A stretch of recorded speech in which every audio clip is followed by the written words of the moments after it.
Hello guys, welcome back to our channel. Episode ആരംഭിക്കുമ്പോൾ കാണിക്കുന്നത് നെല്ല് ശരിയാണ്. സ്നേഹ പറഞ്ഞ കാര്യങ്ങളെല്ലാം ഓർത്ത് ടെൻഷനോടിരിക്കുകയാണ് നന്ദൻ. തുടർന്ന് നന്ദൻ ഡോക്ടർ സന്ധ്യയെ വിളിക്കുന്നു. എനിക്ക് സന്ധ്യ ഒന്ന് നേരിട്ട് കാണാനായിരുന്നു. നാളെ കണ്ടാലോ? എനിക്ക് അത്യാവശ്യമായിട്ടൊരു കാര്യം പറയാനുണ്ടെന്ന് നന്ദൻ പറയുമ്പോൾ, അത്രയ്ക്ക് അത്യാവശ്യമാണെങ്കിൽ ഫോണിലൂടെ പറയാൻ സന്ധ്യ പറയുന്നു. എൻ്റെ ജീവിതത്തിലെ ഒരു പ്രതിസന്ധി ഘട്ടത്തിലാണ് ഞാൻ. എന്ത് തീരുമാനമെടുക്കും എന്നറിയാതെ ഞാനാകെ കുഴഞ്ഞു നിൽക്കുകയാണ്. എന്താണെങ്കിലും നാളെ നേരിട്ട് കാണുമ്പോൾ പറയാം. പിന്നെ മറ്റൊരു കാര്യം കൂടി, എൻ്റെ ശബ്ദം ഒന്നിടറിയപ്പോൾ തന്നെ സന്ധ്യയ്ക്ക് എനിക്കെന്തോ വിഷമമുണ്ടെന്ന് മനസ്സിലായല്ലോ.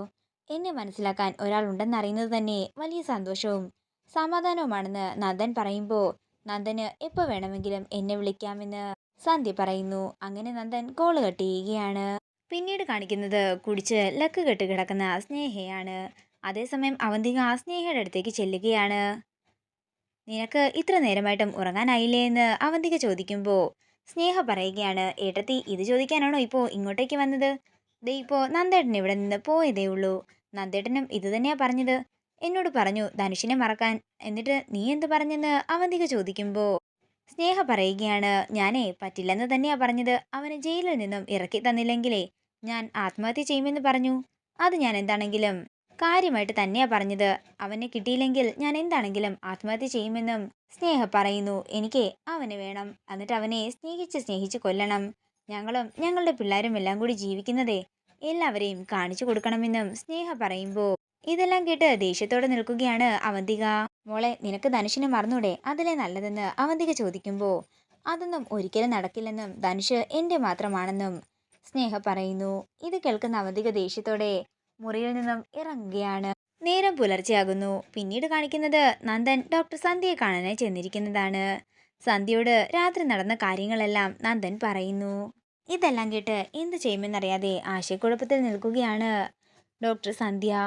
എനിക്കും അറിയില്ല സന്ധ്യ എന്ത് ചെയ്യണമെന്ന്. ഇത്രയും ദിവസവും ധനുഷിനോട് ദേഷ്യത്തോടെ നടന്നിരുന്ന ആളാ ഞാൻ. ഇപ്പോൾ എൻ്റെ അനിയത്തി പറയുന്നു അവനെ കിട്ടിയില്ലെങ്കിൽ മരിച്ചു കളയുമെന്ന്. എൻ്റെ വീട് ഒരു മരണ വീടാക്കാൻ എനിക്ക് തോന്നുന്നില്ല. അതുകൊണ്ട് സന്ധ്യ തന്നെ ഇതിന് ഒരു പരിഹാരം എനിക്ക് പറഞ്ഞു തരണം. ഇതൊക്കെ കേൾക്കുന്ന സന്ധ്യ മനസ്സിൽ ആലോചിക്കുകയാണ്. അവൻ ഇറങ്ങി അന്ന് തന്നെ അവനെ കൊല്ലാമെന്നല്ലേ ഞാൻ കരുതിയിരുന്നത്. ഇപ്പോഴേ നന്ദൻ അവനെ തൻ്റെ അനിയത്തിക്ക് വേണ്ടിയിട്ട് ജയിലിൽ നിന്ന് ഇറക്കാൻ പോകുന്നെന്ന്. ഇനിയിപ്പോൾ ഞാൻ എന്താ ചെയ്യുക? ഒരു കാര്യം ചെയ്യാം. എന്താണെങ്കിലും നന്ദൻ അവനെ ജാമ്യത്തിൽ ഇറക്കട്ടെ. ജാമ്യത്തിൽ ഇറങ്ങുന്നതിൻ്റെ അന്ന് തന്നെ ഞാൻ എൻ്റെ ആൾക്കാരെ വെച്ച് അവനെ പോക്കും. എന്നിട്ട് ഞാൻ അവനെ കൊന്നിരിക്കും. എൻ്റെ ഇക്കയ്ക്ക് വേണ്ടി ഞാൻ ഇത്രയെങ്കിലും ചെയ്യണ്ടേ എന്നും സന്ധ്യ മനസ്സിൽ പറയുന്നു. ധനുഷിനെ കൊന്ന് സ്നേഹയെ രക്ഷിക്കുക എന്നതാണ് എൻ്റെ ഇത്രയും നാളത്തെ സ്പോൺസറായ ആ വലിയ മനുഷ്യൻ സേതുമാധവന് ഞാൻ ചെയ്യാൻ പോകുന്ന ഉപകാരമെന്നും, എന്താണെങ്കിലും നന്ദനോടൊപ്പം നിന്ന് ധനുഷിനെ ഇറക്കാം. എന്നിട്ട് ആരും അറിയാതെ അവനെ കൊല്ലുകയും ചെയ്യാമെന്ന് സന്ധ്യ മനസ്സിൽ പറയുന്നു. തുടർന്ന് സന്ധ്യ നന്ദൻ്റെ അടുത്തേക്ക് ചെല്ലുകയാണ്. എന്താണെങ്കിലും നന്ദൻ ഏറെക്കുറെ മനസ്സിൽ ഉറപ്പിച്ചിട്ടാ എന്നെ കാണാൻ വന്നതെന്ന് എനിക്ക് മനസ്സിലായിട്ടുണ്ട്. നന്ദൻ്റെ കൂടെ ഞാനുണ്ട്. എന്താണെങ്കിലും നന്ദൻ ധനുഷിനെ പുറത്തിറക്കാൻ നോക്ക്. എന്നിട്ട് ബാക്കി കാര്യങ്ങളെല്ലാം നമുക്ക് ആലോചിക്കാം. സ്നേഹയോട് പിന്നെ അവനെ ജാമ്യത്തിലിറക്കാമെന്ന് പറഞ്ഞാൽ മതി. അവൾക്ക് ആത്മഹത്യയുടെ ചിന്തയൊക്കെ മാറട്ടെ. പിന്നെ ധനുഷിനെ സ്നേഹയ്ക്ക് കൊടുക്കണോ വേണ്ടോ എന്നൊക്കെ നമുക്ക് പതിയെ തീരുമാനിക്കാമെന്നും ഡോക്ടർ സന്ധ്യ പറയുന്നു.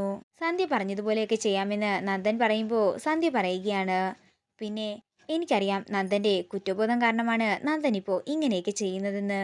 പക്ഷേ നന്ദൻ ആ കൂട്ടത്തിൽ എന്നെ പെടുത്തണ്ട. എന്തെന്നാൽ എൻ്റെ ഇക്കയെ കൊന്നതാരാണോ അവിടെ കാണുന്ന ദിവസം ഈ സന്ധ്യ ഒരു കൊലപാതകയായി മാറും. അന്ന് ഒരു ബന്ധവും എൻ്റെ ചുമലിൽ ഉണ്ടാകാൻ പാടില്ല. ഇത് കേൾക്കുന്ന നന്ദൻ പറയുകയാണ്, ഡോക്ടർ അബ്ദുൽ ഖാദറിന്റെ ഘാതകനെ സന്ധ്യ കണ്ടുമുട്ടുന്ന ദിവസം ഞാനും ഉണ്ടാകും സന്ധ്യയോടൊപ്പം. അവനെ കൊല്ലാനാണെങ്കിലും തല്ലാനാണെങ്കിലും. നേരം രാത്രിയാകുന്നു. പിന്നീട് കാണിക്കുന്നത് നെല്ലിശ്ശേരിയാണ്. സന്ദീപ് ആതിരയുടെ അടുത്തേക്ക് ചെല്ലുകയാണ്. നാളെയല്ലേ കുഞ്ഞിൻ്റെ ആദ്യത്തെ വാക്സിൻ? നാളെ നേരത്തെ തന്നെ പോകണം. ഞാൻ പോയി ഏട്ടത്തിയോട് പറഞ്ഞിട്ട് വരാം. ഇത് കേൾക്കുന്ന ആതിര ദേഷ്യത്തോടെ പറയുകയാണ്, അതെന്തിനാ? നമ്മുടെ കുഞ്ഞിന് നമ്മൾ വാക്സിൻ എടുക്കാൻ പോകുന്നതിന് ചേച്ചിയോട് പറയേണ്ട ഒരു കാര്യവുമില്ല. പിന്നെ സന്ദീപിന് അത്ര നിർബന്ധമാണെങ്കിലേ നമുക്ക് കുഞ്ഞിൻ്റെ വല്യമ്മയെ തന്നെ കൊണ്ടുപോകാം. എന്നാൽ ഞാൻ പോയി ഏട്ടത്തിയോട് പറഞ്ഞിട്ട് വരാമെന്ന് സന്ദീപ് പറയുമ്പോൾ ആതിര പറയുകയാണ്, ഞാനേ മൂത്ത വല്യമ്മയായ അവധി ഏട്ടത്തിയുടെ കാര്യമാ പറഞ്ഞത്. ദേ ആതിരെ, നിനക്കല്പം കൂടുന്നുണ്ട്. എനിക്കറിയാം എന്ത് ചെയ്യണമെന്ന്. നീ കൂടുതൽ വർത്തമാനത്തിന് നിൽക്കണ്ട. പിന്നെ നിനക്ക് ഏട്ടത്തി വരുന്നതിനോട് താല്പര്യമില്ലെങ്കിലേ നീ വരണ്ട. ഞാനും ഏട്ടത്തിയും കൂടി വാക്സിൻ എടുക്കാൻ പോയിക്കോളാം. എന്ന് പറഞ്ഞുകൊണ്ട് സന്ദീപ് ദേഷ്യത്തോടെ നേരെ അർച്ചനയുടെ അടുത്തേക്ക് ചെല്ലുകയാണ്. ഏട്ടത്തി, നാളെ കുഞ്ഞിന്റെ ആദ്യത്തെ വാക്സിനാണ്, ഏട്ടത്തി ഞങ്ങളുടെ കൂടെ വരണമെന്ന് സന്ദീപ് പറയുമ്പോൾ ആതിര മുറിയുടെ പുറത്തേക്ക് വരികയാണ്. ഇത് കാണുന്ന അർച്ചന സന്ദീപിന്റെ മുന്നിൽ തല കുനിച്ചു നിൽക്കുന്നു. ഇതോടുകൂടി ഇന്നത്തെ എപ്പിസോഡ് ഇവിടെ തീരുകയാണ്.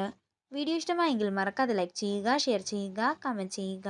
കൂടുതൽ സീരിയൽ അപ്ഡേറ്റ്സിനായി മറക്കാതെ സബ്സ്ക്രൈബ് ചെയ്യുക.